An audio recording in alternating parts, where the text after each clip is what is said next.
வணக்கம். இன்னைக்கு நாம கொஞ்சம் டீப்பா அனலைஸ் பண்ண போற படம் கா தி ஃபாரஸ்ட்.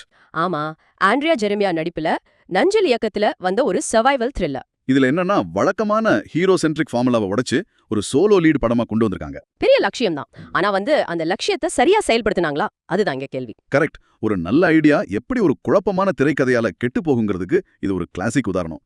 சரி, முதல்ல கதை கோர்வையில இருந்து ஆரம்பிக்கலாமா? நிச்சயமா. இதுக்கு நாங்க கொடுக்கிற ஸ்கோர் 2.0. ஏன் இவ்ளோ கம்மியா? படத்துக்கு ஒரு பெரிய ஐடென்டிட்டி சிக்கல் இருக்கு. ஒரு சர்வைவல் டிராமாவா ஆரம்பிக்குது, அப்புறம் சம்பந்தமே இல்லாம ஒரு சைக்கலாஜிக்கல் சீரியல் கில்லர் மர்மமா மாறுது. இந்த ரெண்டுக்கும் நடுவுல ஒரு சரியான இணைப்பு இல்ல. ஆமா, அந்த நான் லீனியர் திரைக்கதை கூட சுவாரஸ்யத்தை விட குழப்பத்தை தான் ஜாஸ்தி பண்ணுது. லாஜிக்கே இல்ல. ஒரு நிமிஷம், லாஜிக்னு சொல்வீங்களே, உயிர் போற நிலைமையில கூட. ஆமா, அங்க கூட கேரக்டர்ஸ் ரொம்ப முட்டாள்தனமான முடிவுகளை எடுக்கிறாங்க. அதனால அந்த கிளைமேக்ஸ் ட்விஸ்ட் வரும்போது நமக்கு அதிர்ச்சியே வரல. சரிதான் நேயர்களே, இது போன்ற ஆழமான திரைப்பட விமர்சனங்களுக்கு எங்க ஃபிளிக்ஸ் காஸ்டிங் யூடியூப் சேனலுக்கு சப்ஸ்கிரைப் பண்ணுங்க. மறக்காம அந்த பெல் ஐகானையும் தட்டி விடுங்க. சரி, கதை தான் அப்படி. அடுத்து விஷுவல்ஸ் பக்கம் போலாம். இதுக்கு எங்களோட ஸ்கோர் 3.0. இதுல ஒரு நல்ல விஷயமும் இருக்கு, ஒரு கெட்ட விஷயமும் இருக்கு. ஆமா, அறிவழகனோட ஒளிப்பதிவு. அந்த மூணார் காடுகளை செம்மையா காட்டியிருக்காரு. ஒரு அழகு, அதே சமயம் ஒரு பயம். அந்த அட்மாஸ்பியர் அருமை. கரெக்ட். ஆனா அந்த நல்ல அட்மாஸ்பியரை கெடுத்ததே அந்த விஎஃப்எக்ஸ் தான். ஓ, அந்த புலி. ஆமா, அந்த சிஜிஐ புலி ரொம்ப செயற்கையா ஒரு கார்ட்டூன் மாதிரி இருக்கு. படத்தோட த்ரில் அனுபவத்தை அது மொத்தமா காலி பண்ணிடுச்சு. சரியான பாயிண்ட். சரி நேர்களே, எங்க ஸ்கோர்ல இந்த ஸ்கோரிங் மாடல் பற்றி உங்க கருத்து என்ன? அது கீழே கமெண்ட்ல சொல்லுங்க. நாங்க அதை தெரிஞ்சுக்க ரொம்ப ஆவலா இருக்கோம். ஆனா இந்த குறைகள் எல்லாம் இருந்தாலும் ஒரு விஷயத்துல இந்த படம் ஜெயிக்குது. Brand audience alignment. இதுக்கு நாங்க 4.0 கொடுக்கறோம். 4.0 இவ்ளோ அதிகமாவா?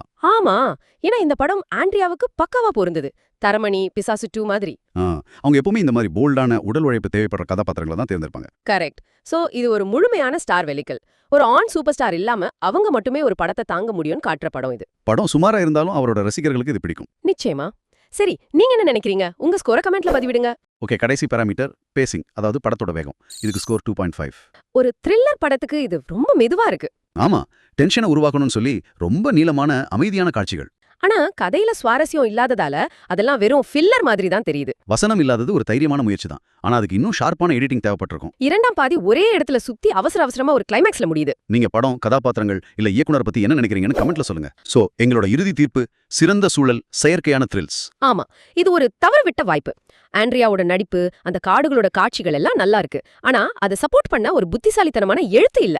பாக்ஸ் ஆபீஸை பொறுத்தவரை இந்த மாதிரி ஹீரோயின் சென்ட்ரிக் த்ரில்லர்கள் வர்த்தக ரீதியா ஜெயிக்கிறது கொஞ்சம் சவாலான விஷயம்தான். ஆனா ஒரு நல்ல விஷயம் என்னன்னா, படத்துல கலாச்சார ரீதியா எந்த சர்ச்சைக்குரிய விஷயமோ இல்ல உணர்வுகளை புண்படுத்துற மாதிரி எதுவுமே இல்ல. அப்ப மொத்தமா பாக்கும்போது எங்க ஒட்டுமொத்த flicks casting score 2.5 out of 5. இறுதியா நீங்க யோசிக்கிறதுக்கு ஒரு கேள்வி. ஒரு நடிகையோட ஸ்டார் பவர், ஒரு நல்ல ஒளிப்பதிவு, இது ரெண்டும் சேர்ந்து ஒரு பலவீனமான திரைக்கதைய ஒரு சர்வைவல் த்ரில்லர்ல உண்மையாவே காப்பாத்திட முடியுமா? யோசிச்சு பாருங்க.